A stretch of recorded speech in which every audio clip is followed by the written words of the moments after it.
March 22nd, 1967, Madison Square Garden stands like a concrete cathedral in Manhattan, its walls echoing with decades of boxing legends. Tonight, the air crackles with tension thicker than Cuban cigar smoke. Before we continue, I need to ask you something. This channel only exists because of you. You are important to me. I know that you value stories told with soul. If you feel something real just from this beginning, subscribe now, seriously. It costs you nothing, but means everything to me, who creates each story with love. In the champion's corner sits 25-year-old Muhammad Ali, the self-proclaimed greatest, his hands dancing even in stillness. 8 months before this night, he had stood before the world and declared his Muslim faith, his opposition to the Vietnam War. The press calls him controversial. His fans call him courageous. His critics call him worse. Across the ring, adjusting his gloves with quiet precision, sits 35-year-old Zora Folley from Chandler, Arizona, a decorated Korean War veteran who earned 5 battle stars fighting through frozen mountains while Ali was still learning to spell his birth name. Folley represents everything Middle America wants in a champion: clean-cut, polite, a devout Catholic with 8 children. This fight carries weight beyond boxing. In a country torn apart by war, civil rights, and generational conflict, these two men embody opposing visions of American masculinity. Ali, the brash Louisville lip who floats like a butterfly and stings like a bee. Folley, the gentleman boxer who lets his fists do the talking. The garden buzzes with near 14,000 spectators. Howard Cosell's nasal voice cuts through a crowd noise, explaining to television audiences why this might be the last time they see Muhammad Ali for years. The government wants him in fatigues, not fight trunks. Folley sits in his dressing room beneath the garden, hands wrapped in white tape. His trainer, Eddie Futch, massages his shoulders, but Zora's mind travels elsewhere. Back to Korea, 1951, surrounded by Chinese forces. Back to countless gym wars preparing for this one shot. He thinks about his wife, Joella, back in Orleans, Arizona, watching 9 children while he chases a dream deferred for over a decade. Folley has been ranked in the top 10 for 11 consecutive years. He's beaten everybody they put in front of him, except the ones who mattered most. A knock interrupts his meditation. Time, champ. In the adjacent room, Ali bounces on his toes. Like electricity given human form, shadowboxing invisible demons. His brother Rahman watches, knowing that behind all the bravado sits a young man carrying the hopes and hatred of an entire nation. I can't get mad at Folley, Ali confides to his corner. Man's got 8 kids, thanks me every time for giving him this shot. How you supposed to fight angry against somebody like that? He calls me by my name, not Cassius. Man's a gentleman. Angelo. Dundee slaps the champion's gloves together. You find a way, Muhammad. You always do. Gentleman or not, he's coming to take what's yours. The arena floor vibrates with anticipation as both fighters make their walks. Folley emerges first, moving with measured confidence of a man who has stared death in the face. The garden crowd offers polite applause, but this is Ali's town. Then comes Ali, and the garden transforms. White robe flowing, hands dancing, smile bright enough to power the arena lights. The crowd erupts in worship and hatred, love and disgust, all feeding the young champion's soul. The introductions boom through garden speakers like thunder. From Chandler, Arizona, weighing 202 pounds, the #1 contender, Zora Folley. And from Louisville, Kentucky, weighing 210 pounds, the undefeated heavyweight champion of the world, Muhammad Ali. The arena explodes. 15,000 people become one organism of sound, flashbulbs popping like lightning strikes. Referee Johnny Lobianco calls them to center ring. 2 warriors from different worlds, different generations, meeting in the cathedral. Of violence, Folley extends his glove first, looking directly into Ali's eyes. No fear, just respect between professionals. May the best man win, Folley says quietly. Ali takes the offered glove, nods with something approaching reverence. I hear you, old man, but the best man's already here. The bell rings. History begins. If this story has already made you feel something, however small, don't leave without giving back. Comment and subscribe now. Round 1 opens like a chess match between grandmasters. Ali circles left, hands low, inviting Folley forward. The challenger obliges, throwing sharp jabs that just miss their mark. Ali's reflexes are supernatural, his head moving like smoke in wind. Folley establishes his jab early, snapping Ali's head back with crisp left hands. The crowd stirs. This is not what they expected. The quiet warrior from Arizona standing toe-to-toe with the loudest mouth in. Round 2 sees more tactical warfare. Ali's foot movement is poetry, but Folley's ring generalship cuts off angles, forces exchanges. When Ali tries his famous rope, a dope routine, Folley doesn't bite. Too experienced, too smart. By round 3, patterns emerge. Ali's jab carries more power than expected, but Folley's counter right hand catches attention. Once, twice, a clean shot that makes the champion take an involuntary step backward.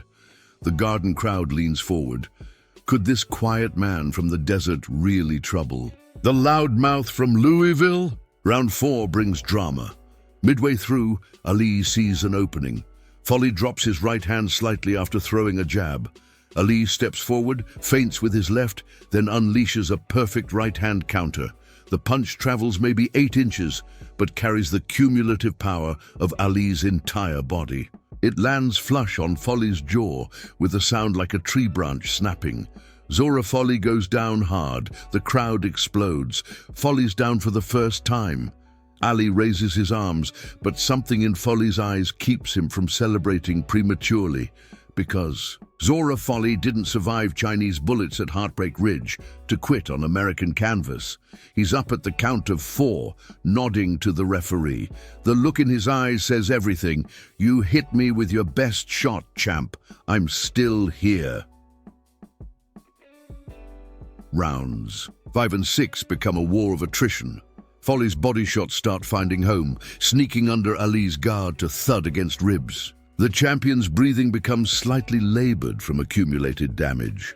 Ali responds with combinations that blur artistry and brutality. His hand speed seems to increase, fueled by the challenge Folley presents. But every time Folley presses forward, Ali's superiority reminds everyone why he's champion. The turning point comes in round 6. Folley lands his best shot of the night, a booming overhand right that travels from Arizona to New York. The champion's knees buckle, his gloves grab the ropes. For one split second, Madison Square Garden holds its breath. Muhammad Ali against the ropes, looking suddenly human. But Ali's recovery is as quick as his footwork. He pushes off the ropes, shakes his head, and looks at Folley with something approaching surprise. Then he smiles, that infuriating, confident smile that says he's exactly where he wants to be. Good shot, old man, he says, loud enough for ringside to hear. Round 7 arrives like destiny itself.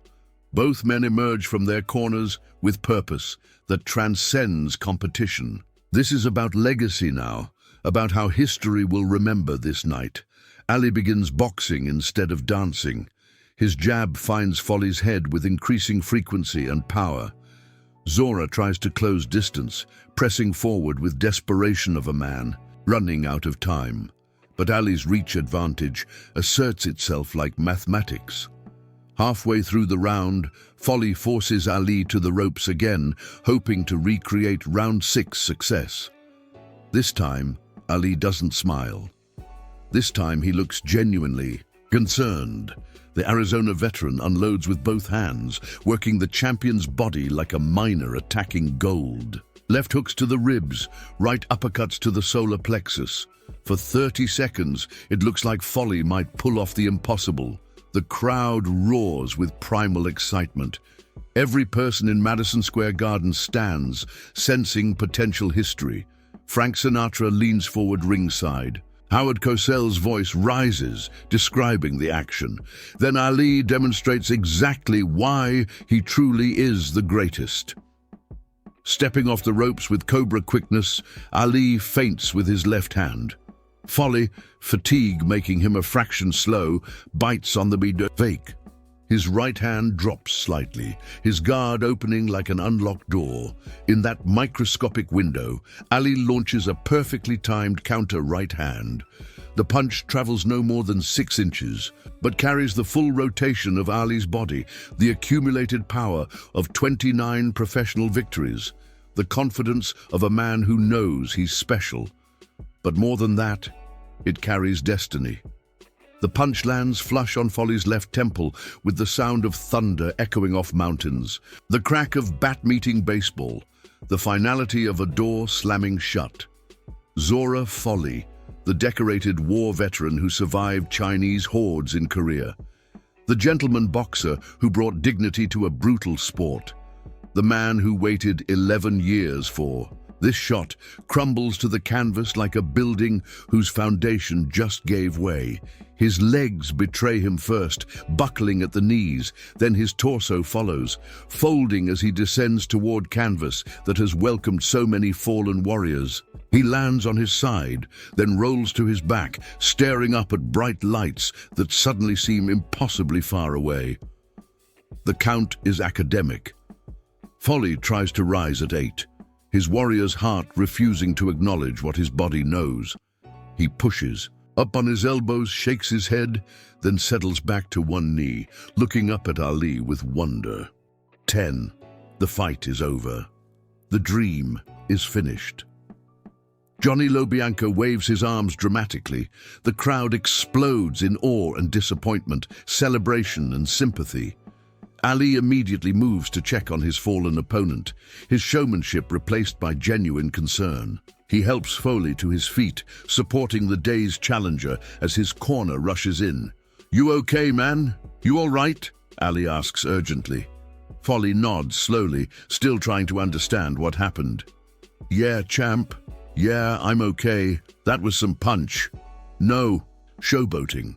No celebration dance, just respect for a man who gave everything against impossible odds." The post-fight interviews reveal the true measure of both men. Ali, sweat still dripping, stands before Howard Cosell's microphone with uncharacteristic humility. "Folley was the best boxer I ever fought," he tells assembled media, bravado replaced by genuine respect. "He made me work harder than anybody, better than Liston, better than Patterson. In 5 more years, when I'm older and he's still the same age, I might not have been able to beat him. That man can fight."